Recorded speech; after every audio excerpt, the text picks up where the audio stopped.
Bonjour à tous, bienvenue sur Enzo TV, je suis Enzo Foucra, c'est un plaisir de vous retrouver au REM Gym pour cette troisième vidéo consacrée à mon passé de policier à la DGSI. Pour ceux qui n'auraient pas vu d'ailleurs les deux vidéos précédentes, je vous invite vivement à aller les visionner pour avoir un complément d'information. À titre de bref rappel, j'ai eu l'immense honneur de faire partie des premiers opérateurs du GAO, le GAO, le groupe d'intervention de la DST, DST qui est devenu par la suite DCRI et qui est l'actuel DGSI, service qui s'occupe de l'antiterrorisme et du contre-espionnage français. Et pour répondre à vos questions, j'ai l'immense honneur d'être en compagnie de mon ami et collaborateur Félix Zirini. Bonsoir. Félix, merci infiniment d'être là. Merci à toi de m'accueillir. Félix, je te laisse te présenter. Oui, merci. Bonsoir. Donc, je m'appelle Félix Zirini et je suis le créateur et le fondateur de la société Inici. Donc, en fait, on crée des applications pour les professionnels du sport et de la nutrition, mais aussi pour les forces de l'ordre. Voilà. Et je te remercie encore de m'accueillir ce soir ici. Plaisir partagé, mon ami. Écoute, sans plus attendre, on va commencer de suite cette première question. Qu'est-ce qui différencie le GAO des autres groupes d'intervention français? Alors, c'est une bonne question parce que généralement, il y a un amalgame qui est fait. J'ai eu le droit à Enzo au GIGN, Enzo au RAID. Alors, ce qui différencie principalement le GAO des autres groupes d'intervention, tels les GIPN, groupe d'intervention de la police nationale, le RAID, recherche, assistance, intervention, dissuasion, ou le GIGN, le groupe d'intervention de la gendarmerie nationale, c'est la nature de nos missions. Nous intervenions uniquement dans le cadre de l'antiterrorisme. C'est-à-dire que notre mission consistait principalement à appréhender toute personne menant une entreprise terroriste sur le sol français, ou alors soutenant cette dite entreprise, soit par un apport financier, ou alors un appui logistique via du matériel. Et dans une moindre mesure, également tout ce qui était lié à l'ingérence étrangère, c'est-à-dire le contre-espionnage français.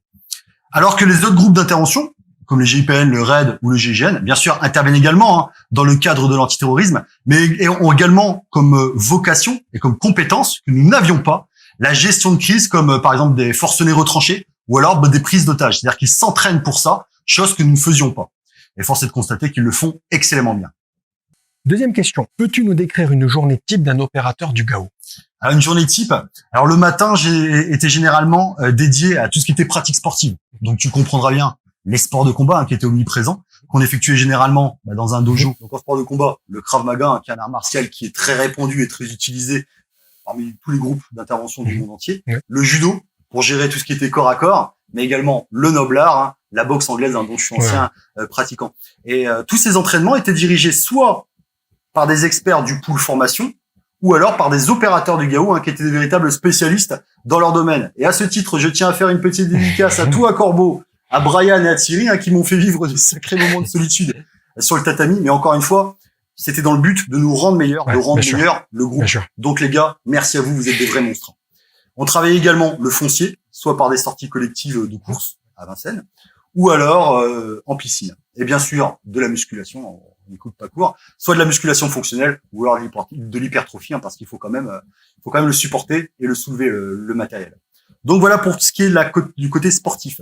L'après-midi, par contre, on était plus sur le côté opérationnel de notre fonction. Donc on travaillait tout ce qui était simulation tactique, soit en CQB, le Close Quarter Battlegrounds, qui est une sorte de pseudo-labyrinthe, soit modulable ou figé, pour vraiment orchestrer nos pénétrations, l'investissement de certains lieux. On le faisait aussi dans une petite ville qui était désaffectée, ou alors dans un fort qui nous était alloué. On y travaillait tout ce qui était méthode de progression, en assurant bien sûr tous les angles de couverture. Et ça, c'est un sacré métier. Toutes les formes d'effraction possibles, de faire en sorte que l'effraction se fasse le plus rapidement possible, aussi bien au bélier, au fusil à pompe ou au door rider, en fonction de la nature de la porte à laquelle on faisait face. Et les collègues, ça donnait également à la descente en rappel. Il y avait certains collègues qui descendaient à la tête en premier, et ceci afin de pallier véritablement à toutes les configurations d'intervention possibles.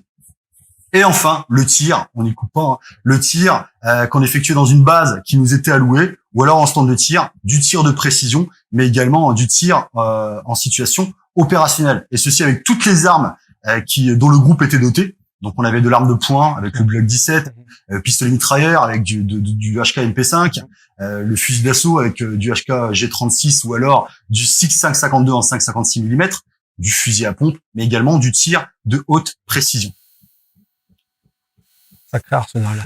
Et sacré arsenal. Et une fois, et ça c'était le côté entraînement, et bien sûr, lors des jours d'intervention, on allait le plus vite possible à la base, on s'équipait. Ensuite, on allait dans la salle de réunion du GAO pour un bref briefing, un dispatching des effectifs et on allait intervenir. Et par curiosité, combien de fois tu es intervenu? Ça, malheureusement, c'est une question à laquelle je ne peux pas répondre. Je suis désolé. D'accord. Je te comprends, il y a pas de souci. Enzo, troisième question. Ouais. Quel était le type d'entraînement que tu préférais et celui que tu aimais le moins? Le type d'entraînement que je préférais? Il y a pas mal de choses que j'aimais. Ah, je vais dire le tir.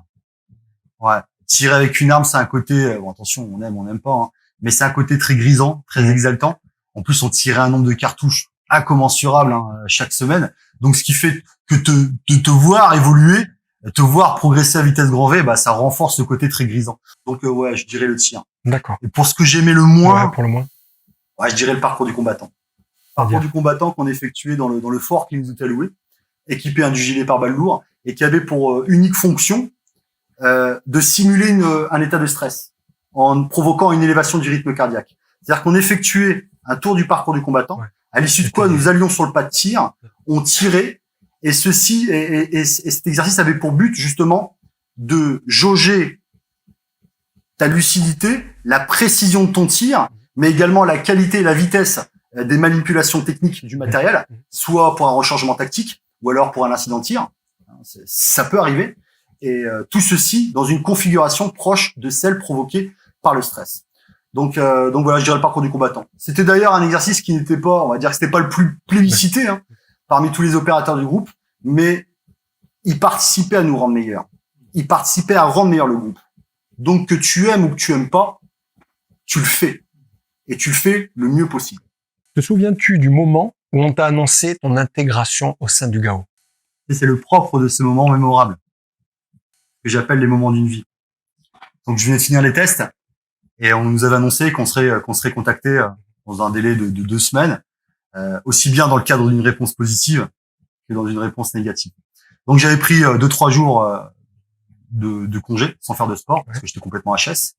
À la suite de quoi j'ai voulu me mettre un peu au vert, aller respirer l'air de la campagne. Donc je suis parti en province chez mes parents. Et pour éviter de cogiter, de stresser, bah j'ai continué chez mes parents à m'entraîner comme si je me préparais pour les tests. Et un jour, je rentre de l'entraînement. Je me souviens, ma mère regardait la télé dans le salon et mon téléphone sonne. Je décroche, allô. Et là, j'entends une voix très protocolaire. Oui, bonjour, monsieur Foucra, lieutenant D, hein, de la cellule formation de la DSC, chargé du recrutement des opérateurs, hein, du GAO. Là, le cœur commence à s'emballer, qui bat la chamade.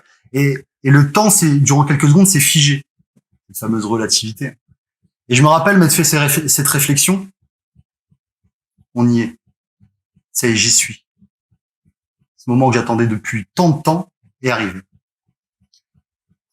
Et là, il me dit, j'ai l'honneur de vous annoncer que vous avez été sélectionné pour intégrer le groupe d'appui opérationnel. Ah, c'est... Donc, le premier réflexe, ouais. C'est de te contenir, tu vois. Tu te contiens, je me rappelle l'avoir remercié, je sais pas moi, 10-15 fois en lui disant que je donnerais mon maximum, qu'ils regretteront pas leur choix et tout. Donc il m'a dit que j'allais être contacté pour être convoqué au sein de la DST. Et à l'issue de quoi j'ai raccroché. Et là j'ai lâché la pression et je me suis mis à pleurer. Et tu sais pourquoi j'ai pleuré? Parce que j'ai repensé à chaque jour où je me suis entraîné, à chaque jour où je suis allé courir, qui vente, qui neige, qui pleuve, à chaque séance que j'ai faite, à tous ces efforts que j'ai fournis pour vivre ce moment. À tous ceux à quoi j'ai dû faire l'impasse, sur quoi j'ai dû faire l'impasse. Les sorties avec les potes, les petits plaisirs de la vie, pour vivre ce moment. À tous ces moments de doute, parce qu'on doute, que j'ai dû surmonter pour vivre ce moment. Et j'avais réussi. Tu sais, au XXIe siècle, il y a des logiques qui explosent, il n'y a plus rien de logique. Mais s'il y a bien une logique universelle qui traverse le temps, c'est que le travail paye. Et le travail a payé. Et tu as intégré le groupe tout de suite? Alors non.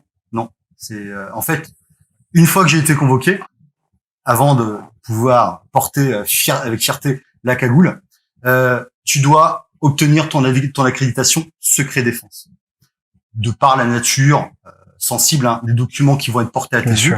Lorsque tu rentres à la DGSI, tu dois avoir cette accréditation secret défense qui est obtenue après une grosse enquête de moralité qui est effectuée par des agents de la DST sous forme d'audition. D'ailleurs, j'ai été auditionné par des collègues qui connaissaient ma vie mieux que moi, hein, et également mon entourage proche, en l'occurrence mes parents. Donc voilà, la DGSI ne laisse rien au hasard, et puis c'est tout à son honneur. Question 5. Ouais. As-tu déjà ôté la vie ou tiré sur quelqu'un durant tes missions au GAO?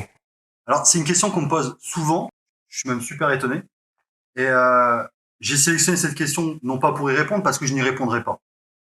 Et que tu as très peu d'opérateurs, voire aucun opérateur, qui répondra à cette question. Mais par contre, j'ai sélectionné pour apporter 2-3 éléments à cette dernière. C'est que tirer sur quelqu'un ou la tuer, et tu remarqueras que j'ai utilisé délibérément le terme tuer, n'est pas un acte anodin. Le problème, c'est qu'au XXIe siècle, ce terme ou cette action de tuer est banalisée. Elle est banalisée avec le cinéma. Le héros qui va tuer 50 personnes, qui à l'issue de quoi rentre à la maison, dîne avec sa femme, le grand sourire, et qui dort comme un bébé. Ou alors les jeunes qui jouent aux jeux vidéo, qui passent leur temps à se tuer. Je t'ai tué, tu m'as tué, j'en ai tué 15, viens on se tue. Mais on n'est pas dans un jeu vidéo. On n'est pas dans un film. Quand tu tires sur quelqu'un ou que tu lui ôtes la vie, c'est un acte grave qui est lourd de conséquences. Aussi bien pour autrui, mais également personnellement. Et tu sais, il y a cette spécificité, cette philosophie des groupes d'intervention français, qui fait d'ailleurs, qui conditionne directement leur manière de s'entraîner, leur manière d'intervenir, et qui fait que les groupes d'intervention français sont plébiscités dans le monde entier. Et je n'ai pas peur de le dire, ce n'est pas du chauvinisme, hein. Les groupes d'intervention français sont parmi les meilleurs au monde. C'est le respect de la vie. Mais le respect de la vie aussi bien des civils ou des otages, mais également des agresseurs, des forceneurs retranchés ou des terroristes. C'est-à-dire que si à un moment donné, il y a un tir létal, un tir mortel qui doit être fait, c'est parce que toutes les solutions existantes auront été épuisées. Ce sera l'ultime recours. Ou alors dans le cadre d'une légitime défense expresse de soi-même ou d'autrui. Donc encore une fois, il y a ce respect de la vie qui est très important. Prends le cas du GIGN lors de la prise d'otage à Marignane. Configuration, c'est un enfer. Je veux dire, dans un avion, tu peux pas avoir une configuration plus compliquée. Mais il y a ce truc, ils ont ce truc. C'est d'ailleurs pour ça, que le GIGN a été salué. Cette intervention a été saluée dans le monde entier. Et d'ailleurs, je salue ce travail des collègues du GIGN. C'est encore une fois ce respect de la vie. Enzo, 6e question. Qu'est-ce qui te manque le plus après toutes ces années au groupe? Qu'est-ce qui me manque le plus? Il y a des tas de choses qui me manquent. Vous me manquez, les gars. Ce qui me manque le plus, c'est la fraternité. Parce que, au-delà d'être des amis chers, ce sont des frères. Ce sont des frères qui couvrent tes arrières. C'est-à-dire qu'ils sont susceptibles de t'éviter de perdre la vie. Ce sont des frères qui n'hésiteront pas une seule seconde, même au péril de leur vie, à venir te porter secours si t'es dans le mal. Voilà ce que c'est un groupe. Ce groupe, c'était 15 personnalités différentes, 15 caractères différents, mais qui se fondaient en une seule et même entité, le groupe. C'est également cet engagement personnel, cette volonté personnelle qui n'avait que pour unique but de servir le groupe. Et voilà ce qui me manque le plus. C'est cette fraternité et cet engagement au service du groupe. Quel service as-tu intégré après ton départ du GAO? Alors, une fois que j'ai quitté le groupe, vu que j'avais déjà un pied à la DST, j'ai décidé d'explorer l'autre facette des missions allouées à la DGSI, en l'occurrence le renseignement. Donc j'ai été agent de renseignement, donc j'ai troqué ma cagoule contre un ordinateur et le côté intervention pour tout ce qui était analyse. Mais les missions convergeaient toujours dans le même sens, faire en sorte de prévenir toute entreprise terroriste sur le sol français, faire en sorte que toi, moi, tous les Français dormions tranquillement en liberté. Donc très intéressant, j'ai rencontré des collègues géniaux. D'ailleurs, à ce titre, spécial dédicace à toi, Maréchal Soult, tu te reconnaîtras. Ce fut un honneur de travailler en ta compagnie, mon ami. Merci infiniment. Donc, une fois que j'ai fait mon temps en tant qu'agent de renseignement, je suis retourné en commissariat, à la brigade anticriminalité de 93. Et là, il y a une espèce de lassitude qui s'est instaurée. Tu sais, quand on t'a servi le plat de tes rêves, t'as mangé le plat de tes rêves.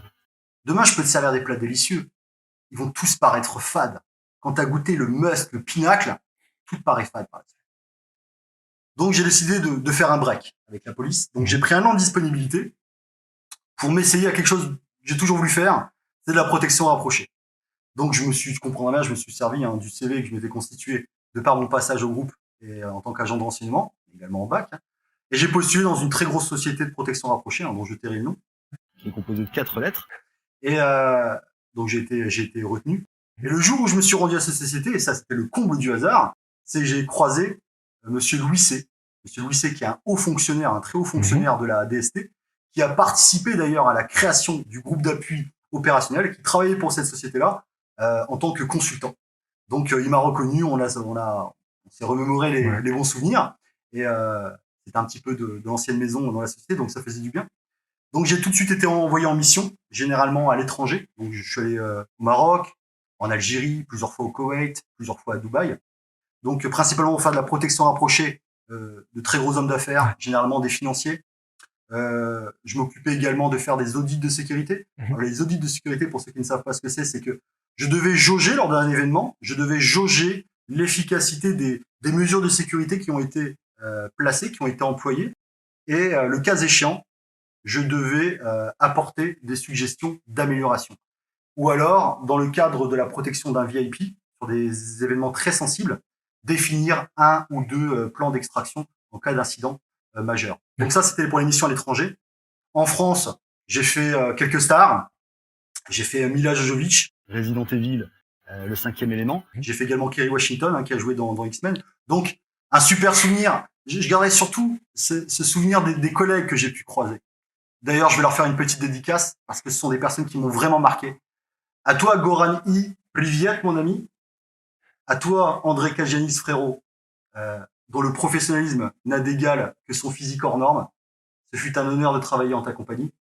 Et à Christian B., ancien champion de kickboxing, d'une humilité sans pareil.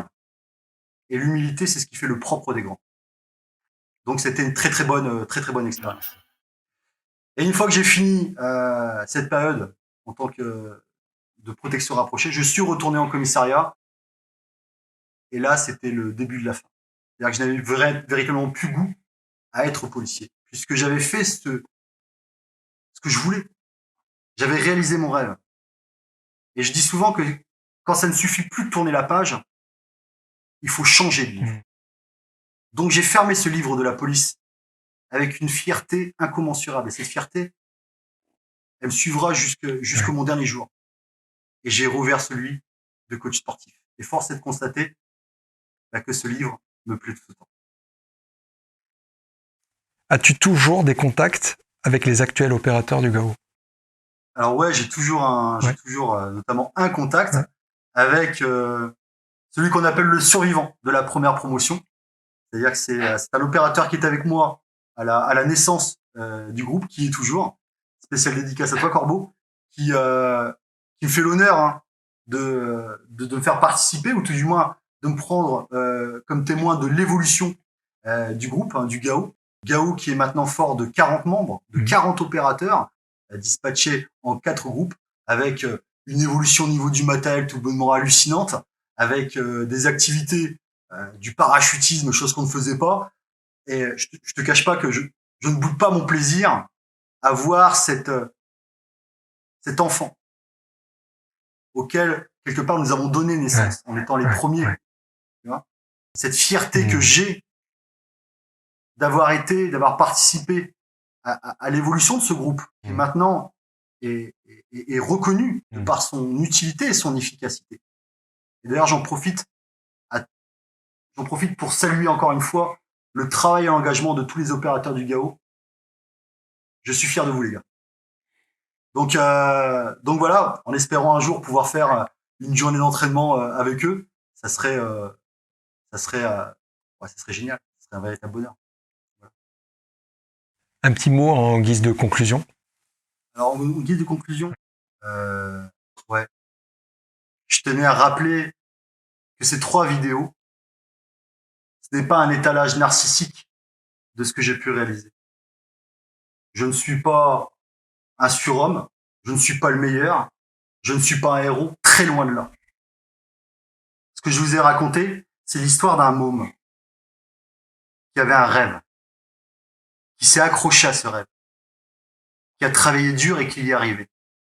Et cette histoire que je vous ai racontée, quel que soit votre domaine d'activité, ça peut être la tienne, ça peut être la vôtre. Donc la vie est trop courte. Accrochez-vous à ces rêves et tâchez de les réaliser. Mais surtout, travaillez. La deuxième chose, c'est que il faut saluer le travail de ces hommes de l'ombre.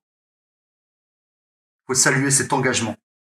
Parce que tu ne peux pas faire preuve d'une plus grande abnégation que celle d'accepter de mettre ta vie en jeu au service des autres.